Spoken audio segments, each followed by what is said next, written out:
Okay. Now we are going to discuss about the recruitment, training, evaluation, and compensation to the pharmacist. This topic comes under Drug Storage and Business Management (DSBM) and D Farm second year. Okay. Uh, so in this process, first is recruitment.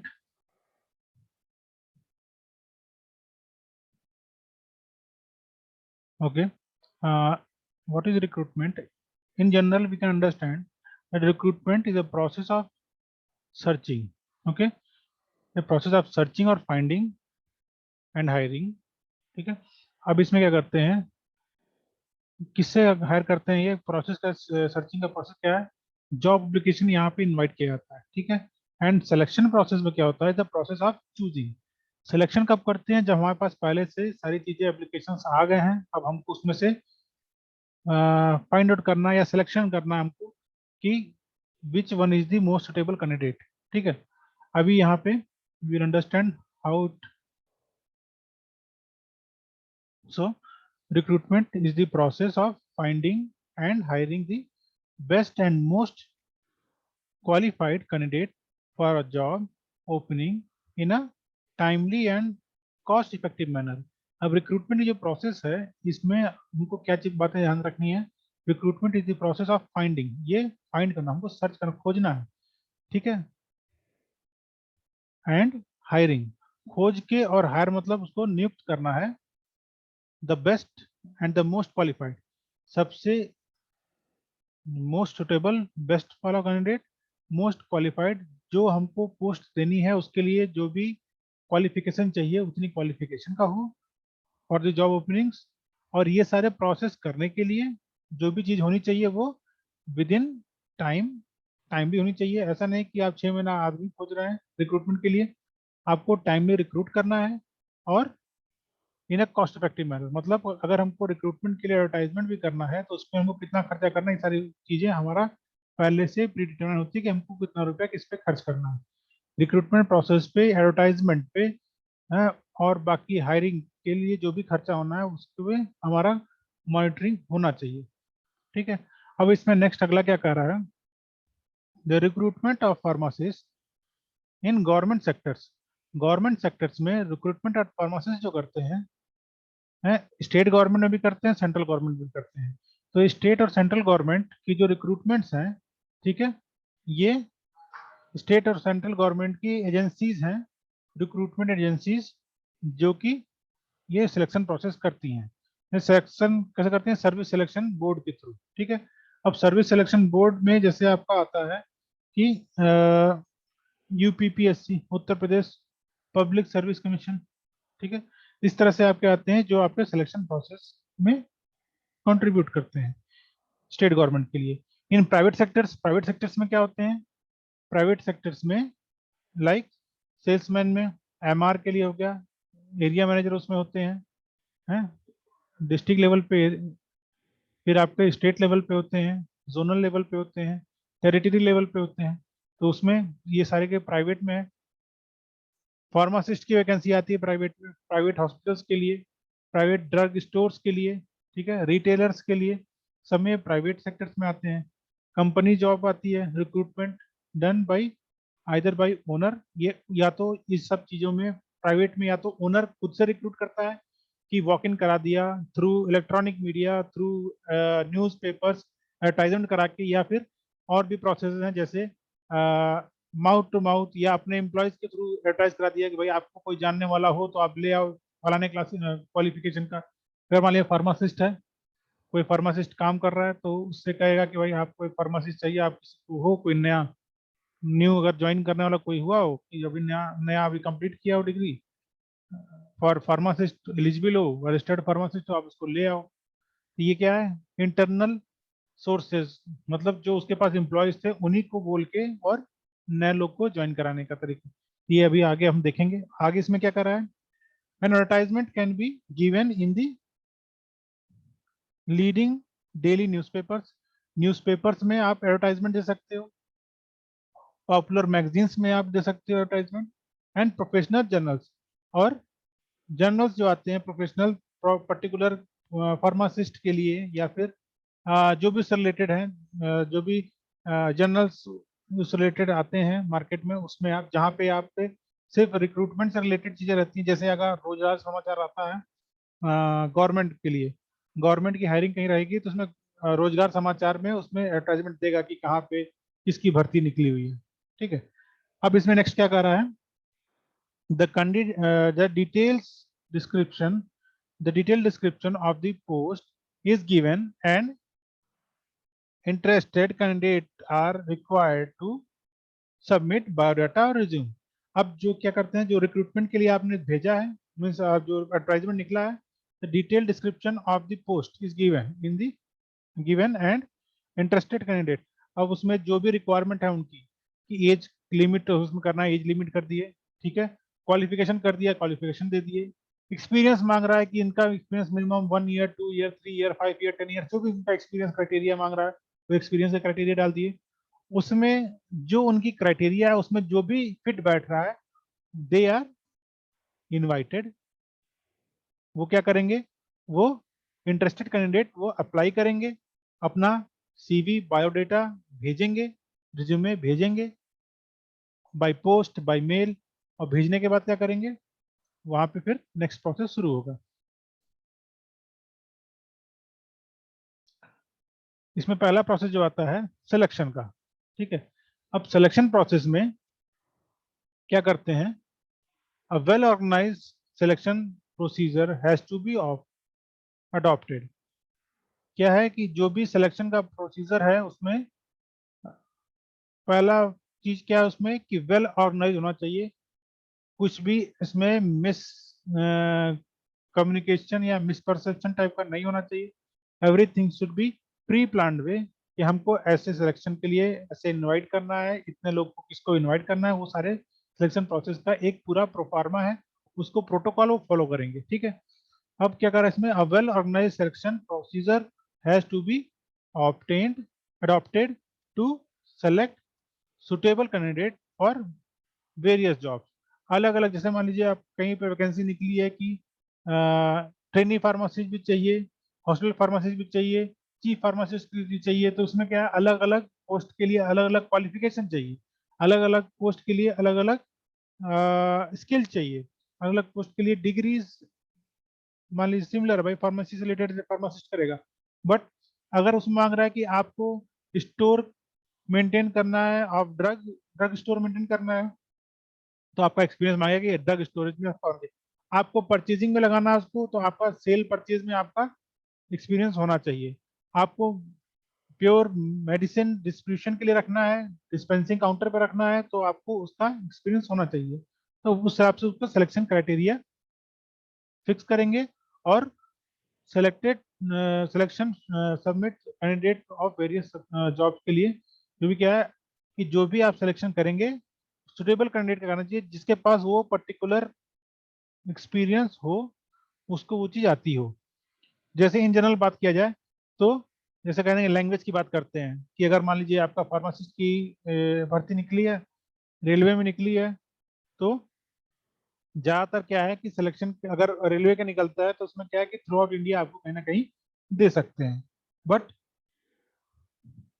Drug के case में दवाई का नाम English में रहता है, उसमें कोई लैंग्वेज प्रॉब्लम नहीं आती है। ठीक है। तो यहाँ पे आपके लैंग्वेज प्रॉब्लम नहीं आएगी। लेकिन जब आप मार्केट की बात करेंगे तो मार्केट आपके रीजनल रीजन में होना चाहिए। क्यों? क्योंकि जिस रीजन के आप हैं वहाँ के उस बीच में आप अपना कम्युनिकेशन और अपना एबिलिटी ज़्यादा बढ़िया दिखा सकते हैं, इंस्टेड ऑफ कोई रैंडम कहीं और जाके काम करने। ठीक है। तो इसमें जो सिलेक्शन प्रोसेस में पहला आता है स्क्रूटनिंग ऑफ एप्लीकेशन। आपको एप्लीकेशन का स्क्रूटनी करना है, छांटना है कौन सा एप्लीकेशन सही है, बेस्ड ऑन क्राइटेरिया। उसके बाद जो आता है वो आता है प्रिलिमिनरी इंटरव्यू। मीन्स एक प्री इंटरव्यू कर सकते हैं, कि एक स्मॉल इंटरव्यू होता है टू नो द एटीट्यूड। मतलब ये क्या है कि एक सिलेक्शन प्रोसेस का एक तरीका है कि प्रिलिमिनरी इंटरव्यू लेते हैं। ठीक है। अब उसके बाद क्या करते हैं, नेक्स्ट क्या है, सिलेक्शन टेस्ट। अब बेस्ड ऑन इंटरव्यू हम फिर रिटन टेस्ट एक लेते हैं। ठीक है। रिटन टेस्ट में उसके कुछ चीजें IQ रिलेटेड क्वेश्चंस आते हैं, कुछ नॉलेज बेस्ड क्वेश्चन आते हैं। उसमें क्या आते हैं कि वो सिलेक्शन टेस्ट में आपका रिटन टेस्ट होगा, उससे आपकी राइटिंग थिंकिंग एबिलिटी वो जांच सकते हैं, परख सकते हैं। ठीक है, नेक्स्ट क्या बोलता है उसमें, सिलेक्शन इंटरव्यू। जो लोग टेस्ट में रिटन में पास होते हैं उनका फिर इंटरव्यू कॉल होता है कि भाई आपको अब इसमें आपको पर्सनल इंटरव्यू देना है। अब पर्सनल इंटरव्यू में क्या होता है कि उसकी टॉकिंग स्किल, उसकी थिंकिंग स्किल है, उसकी हैबिट्स, ये सारी चीजें ऑब्जर्व करते हैं, उसका एटीट्यूड ऑब्जर्व करते हैं कि ये आदमी, ये बंदा मेरे साथ काम करने के लिए कितने दिन रुक सकता है, what will be the proper salary for this particular candidate.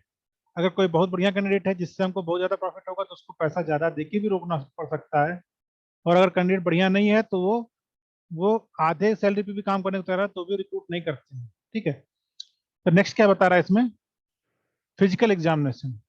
Physical examination में क्या होता है कि सारे डॉक्यूमेंट्स का वेरिफिकेशन होता है। उसके बाद अगर आपको फील्ड वर्क करना है तो आपके पास मीन्स फील्ड वर्क करने के लिए आपको जो भी रिक्वायरमेंट है कि बाइक होनी चाहिए है, आपको मेंटली और फिजिकली फिट होना चाहिए, वो सारी चीजें एग्जामिनेशन में आएंगी, मीन्स एग्जामिनिंग करेंगे। फिर क्या है उसमें, रेफरेंस। जब भी आप कोई बायोडेटा बनाते हैं, अपना CV बनाते हैं, रिज्यूमे बनाते हैं, तो क्या है उसमें एक रेफरेंस कॉलम देते हैं।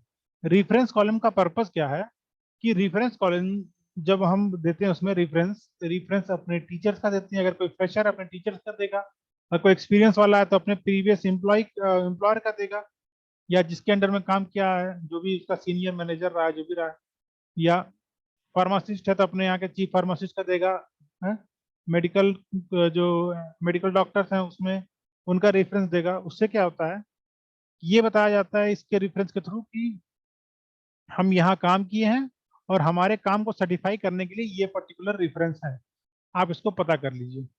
तो उस रेफरेंस के थ्रू पता करते हैं कि हाँ ये पिछली बार कहाँ काम किए थे, वहाँ कैसा इनका फीडबैक था, अच्छा काम किए थे, खराब काम किए, तो वो सारी चीजें प्रोसेस में होती हैं। ठीक है, ये उसमें होता है रेफरेंस चेक।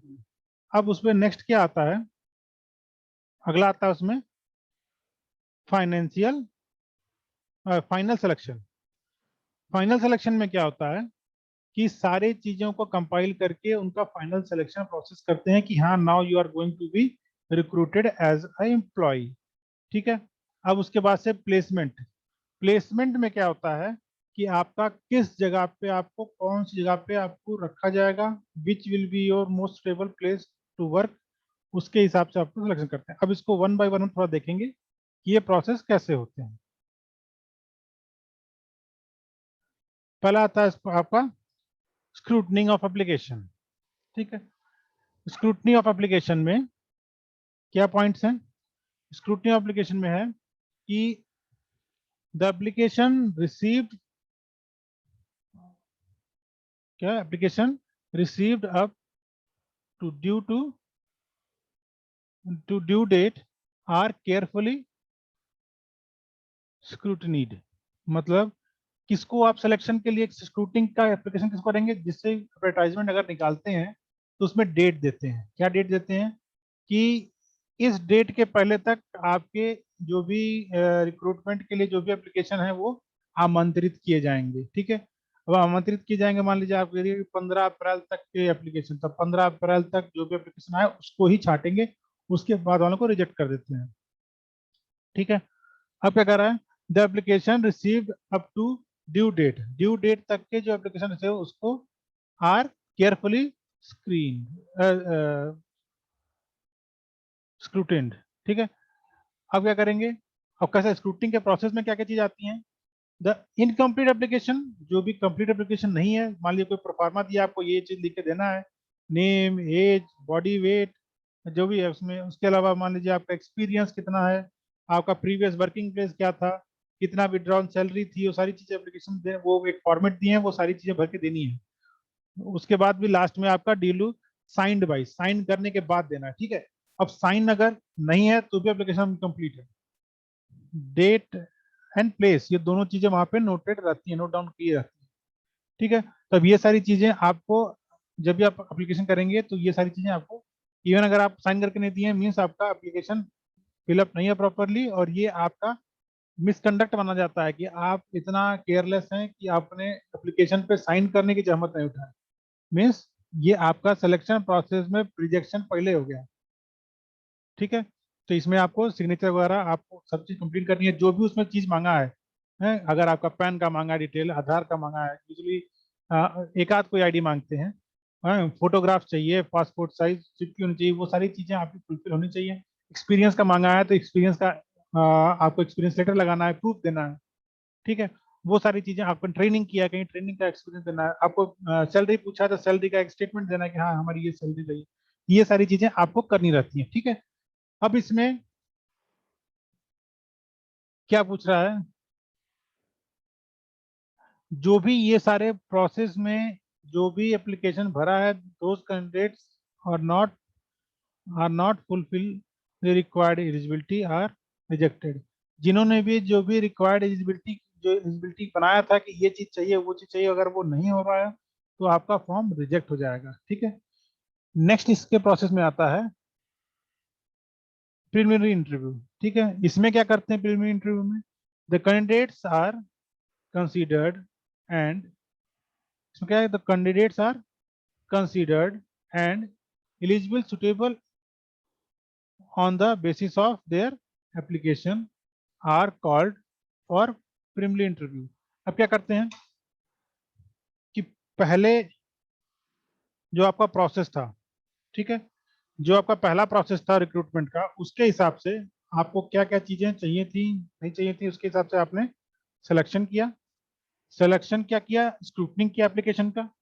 अब स्क्रूटनिंग करने के बाद क्या हुआ, आपको ये पता चला कि हाँ ये चीजें हमको करनी है, ये चीजें नहीं करनी है। तो उसमें से जो भी एप्लीकेशन आया उसमें से कितने प्रॉपरली फिल्ड हुए हैं, उनका जो भी फॉर्म फिलअप हुआ है वो प्रॉपरली फिल हुआ है, they are most suitable, experience है, नॉलेज है, डिग्री है। ठीक है, वो सारी चीजें उसमें काउंट होती हैं। कोई भी चीजें प्रॉपरली ऐड नहीं किए हैं तो ये माना जाता है कि इन्होंने मतलब एप्लीकेशन फुलफिल नहीं किया, तो पहले राउंड में स्क्रूटनिंग में ही रिजेक्ट कर दिया। अब मान लीजिए ऐसे रिक्रूटिंग क्या होता है, परसेंटेज वाइज मान लीजिए किसी को लेना है कि परसेंटेज कितना है किसी का, तो मान लीजिए किसी का 20% है, सॉरी किसी का 50% है, किसी का 55 है, किसी का 60 है, किसी का 70, किसी का 90 है। अब सिलेक्शन के लिए जो स्क्रूटनिंग जो प्रोसेस करते हैं उसमें क्या करेंगे कि जो भी आपका सिलेक्शन क्राइटेरिया माने माने percentage of marks, percentage basis पे आपका सिलेक्शन करेंगे। तो क्या है कि जिसका हाईएस्ट परसेंटेज आएगा उसको पहले नंबर पर रखेंगे। मान लिया आपको 10 एप्लीकेशन आया, 5 लोग को रिक्रूट करना है, तो एक का 50%, 55, 60, 65, 70 ऐसे है। तो जिसका सबसे ज्यादा रहेगा, मान लीजिए सबसे ज्यादा वाले का 85% है, 85% वाले को पहला प्रेफरेंस देंगे बेस्ड ऑन देयर वो परसेंटेज ऑफ मार्क्स। ठीक है, अब इसके बाद क्या करते हैं, जो भी आखिरी में 5 के बाद वाले पढ़ रहे हैं उनको हो सकता है एक दो को स्टैंड बाई में रखें कि अगर कोई फर्स्ट 5 में से कोई रिजेक्ट करता है, कि रिफ्यूज करता है, रिजेक्ट नहीं रिफ्यूज करता है कि मैं नहीं ज्वाइन करूंगा, तो अपने एप्लीकेशन से नीचे से 2-3 और उठा लेते हैं कि हाँ भाई अगर कोई नहीं आया तो उसको लेंगे, अदरवाइज हमारे फाइनल जो पहले 5 सेलेक्ट किए हैं वही हो जाएंगे जितना रिक्रूटमेंट है। ठीक है, तो ये सारी चीजें थी आपके रिक्रूटमेंट में। प्राइमरी इंटरव्यू में क्या करते हैं, the candidate are considered and eligible suitable on the basis of their application and call for primary interview. Primary interview के लिए किसको बुलाया जाता है, जिनका एप्लीकेशन प्रॉपरली फिल था और स्क्रूटनी वाला पार्ट वो बाईपास कर मीन्स उसको आप कंप्लीट करके आगे आ चुके हो। ठीक है, उनको आप प्राइमरी इंटरव्यू के लिए कॉल करते हैं, एक बार देखने के लिए कि जो एप्लीकेशन दिया है वही है कि कोई और है। This is generally brief interview, बहुत ही शॉर्ट एंड ब्रीफ में रहता है कि बस इंट्रोडक्टरी रहता है कि हाँ भाई कैसा है कौन है, बस एक बार आइडिया लग गया। ठीक है, फिर क्या करते हैं इसमें, नेक्स्ट प्रोसेस करते हैं सिलेक्शन टेस्ट। अब प्राइमरी स्टेज में जिसको प्राइमरी इंटरव्यू में जिसको सेलेक्ट किया उसका सिलेक्शन टेस्ट मीन्स एक तरह का रिटन टेस्ट लेंगे या ओरल टेस्ट लेंगे, या फिर उनसे मान लीजिए बुलवाना ही है तो बुलवा के देखेंगे कि हाँ भाई ये बोल पाते हैं। मान लीजिए किसी को एमआरटी करना है, और वो बोले ही ना, तो ऐसे आदमी को रिक्रूट करके क्या करोगे जब बोल ही नहीं रहा है वो, ठीक है। तो उस केस में आपको, अब इसके बाद क्या आता है, इसके बाद आता है आपका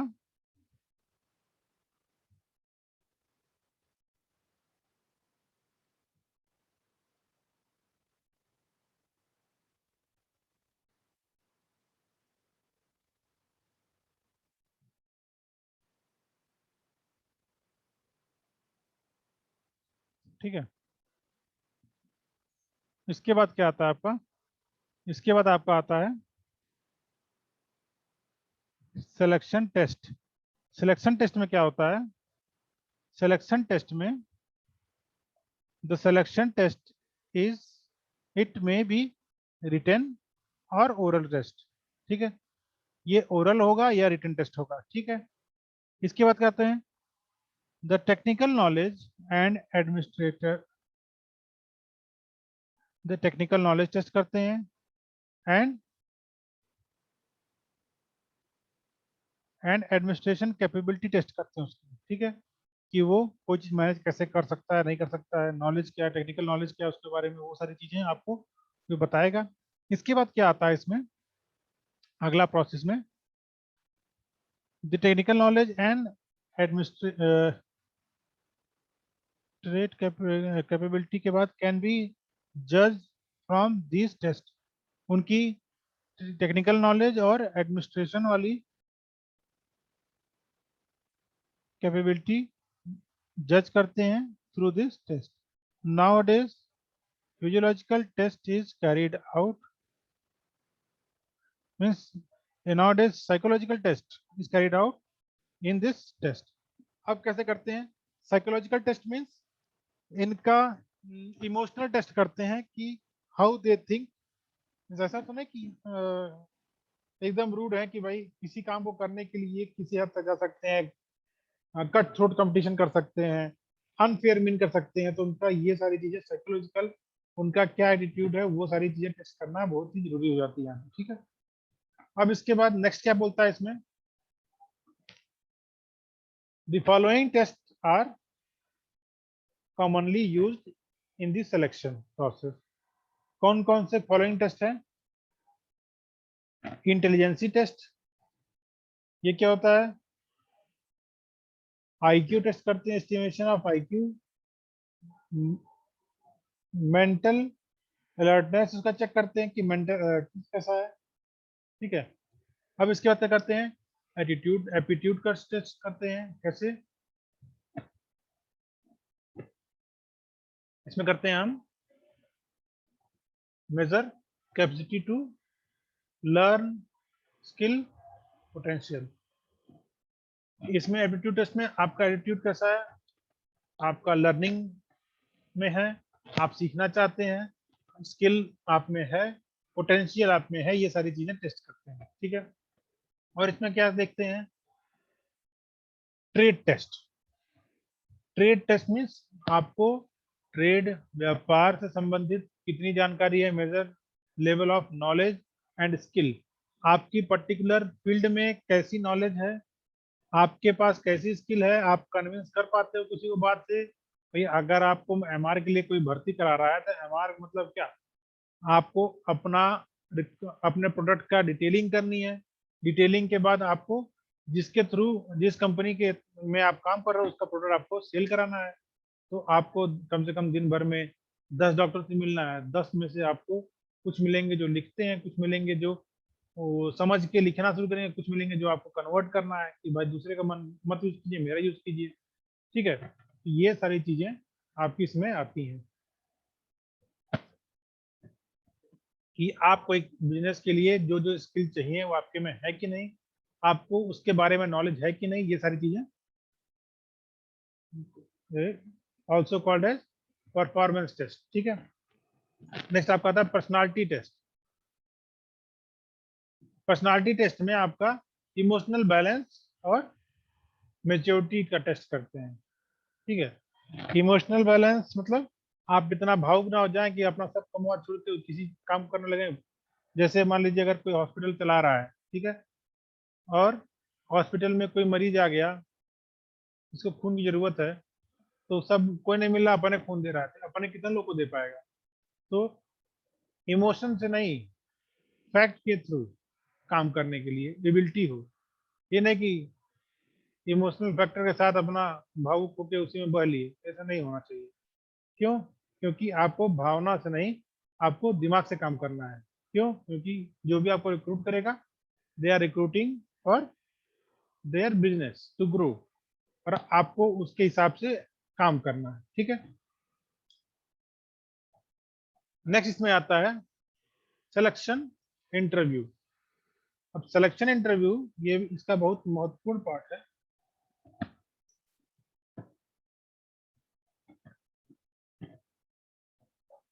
सिलेक्शन इंटरव्यू में क्या करते हैं? Face to face dialogue between the interviewer and the candidate.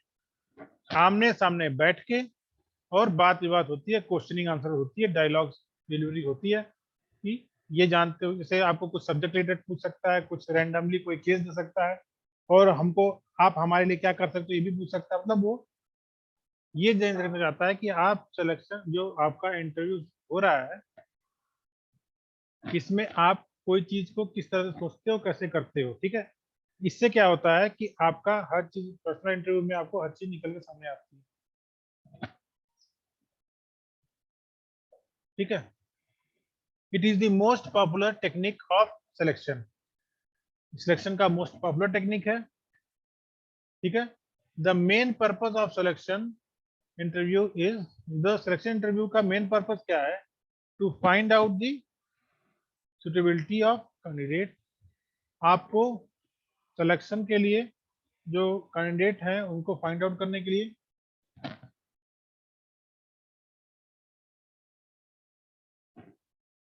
ठीक है, to find out suitability of candidate means आपको सुटेबल कैंडिडेट फाइंड आउट करने के लिए selection first interview.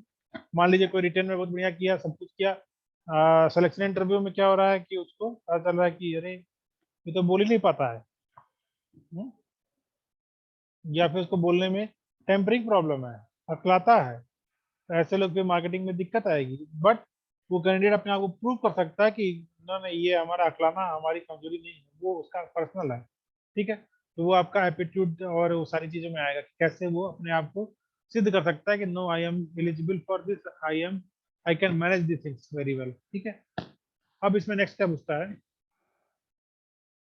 To give the candidate accurate picture of his job and the enterprise.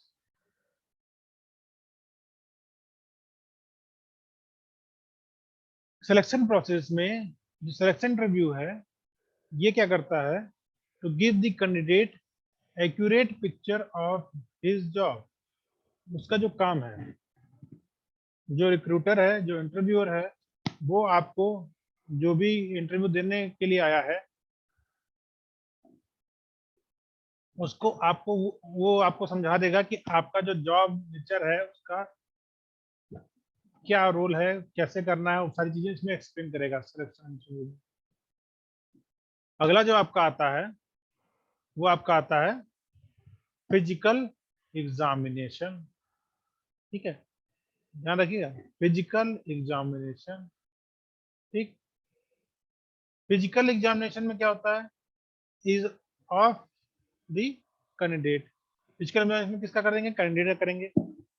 Is conducted to ensure that he is physically fit for the job.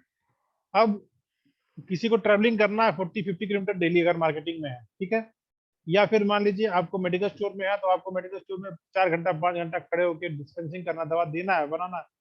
ठीक है, अगर आप physically fit नहीं हो,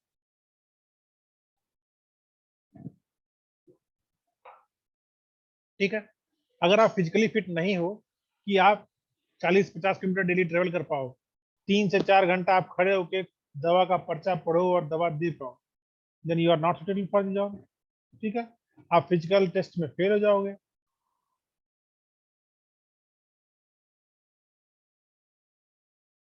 ठीक है, तो ये आपका फिजिकल एग्जामिनेशन था। those are suffering from any disease or disability, he is rejected. ऐसे कैंडिडेट जिनका किसी कारणवश उनकी डिसेबिलिटी है, डिजीज है, डिसेबिलिटी है, वो ऐसे लोगों को रिजेक्ट कर दिया जाता है। ठीक है, अब इसके बाद आपका अगला जो आता है वो कौन सा है? वो आपका आता है रेफरेंस चेक। आपका जो भी रेफरेंस है उसकी चेकिंग होती है। कैसे? Usually the candidates are required to write in their application to important reference of person who know the candidate। क्या होता है, जब भी आप कहीं इंटरव्यू के लिए आप एप्लीकेशन भेजते हो तो एप्लीकेशन में जो एप्लीकेशन का स्टैंडर्ड फॉर्मेट है उसमें एक कॉलम ये भी दिया जाता है कि आपके पास जो भी लोग रिक्रूट हो रहे हैं उनका सीवी में लास्ट में रेफरेंस रहता है, मतलब संदर्भ की अगर हमारे बारे में आपको जानकारी लेनी हो तो आप किससे संपर्क करें, उसमें संपर्क सूत्र दिया रहेगा, कॉन्टेक्ट नंबर, डिटेल, डेजिग्नेशन सब कुछ दिया रहेगा। जैसे मान लीजिए मैं कहीं और से आया हूँ यहाँ ज्वाइन करने, तो मैं एक रेफरेंस देके आऊंगा। उससे क्या है कि जिस कॉलेज से आए हैं और जहाँ काम कर रहे हैं, तो उसके लिए क्या होगा कि अगर हमारे बारे में पता करना है तो हमारे प्रीवियस इंस्टीट्यूशन से आप पता कर सकते हैं कि how was I working there, मेरा फीडबैक क्या है। ठीक है, किस केस में होता है ये फ्रेशर के केस में भी होता है और एक्सपीरियंस पर्सन के भी। फ्रेशर्स के लिए कहाँ होता है?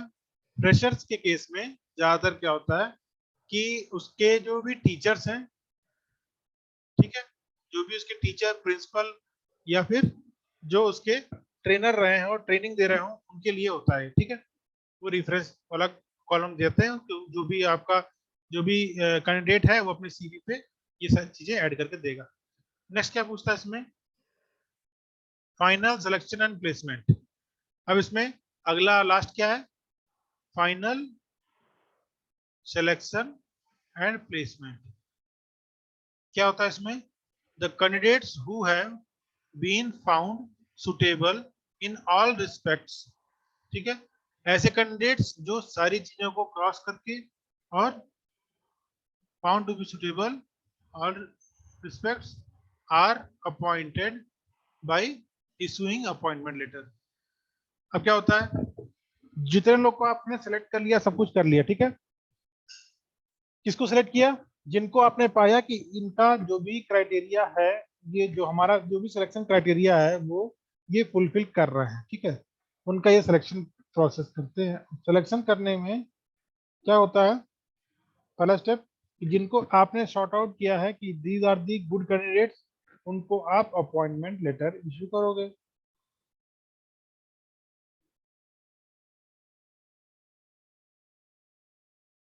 ठीक है, अब इसमें फाइनल सिलेक्शन के बाद क्या होता है? फाइनल सिलेक्शन के बाद में उनको अपॉइंटमेंट लेटर, फाइनल सिलेक्शन के प्रोसेस में क्या किए?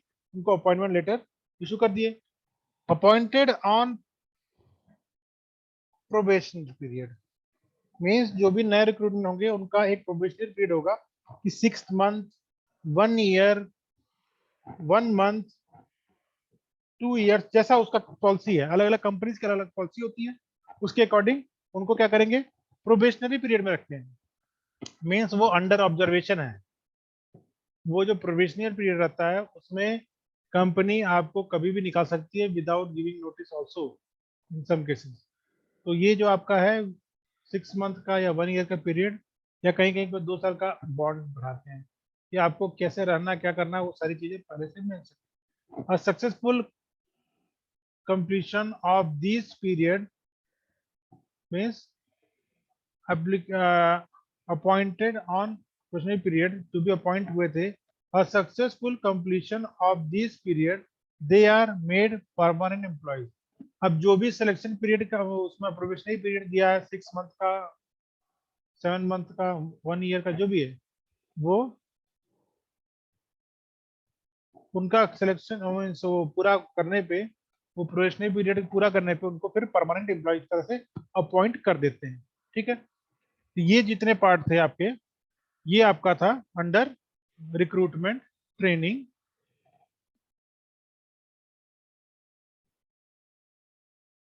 ओके। ये सारा आपका पार्ट था अंडर रिक्रूटमेंट ट्रेनिंग का। अब इसके बाद हम लोग ट्रेनिंग प्रोसेस देखेंगे।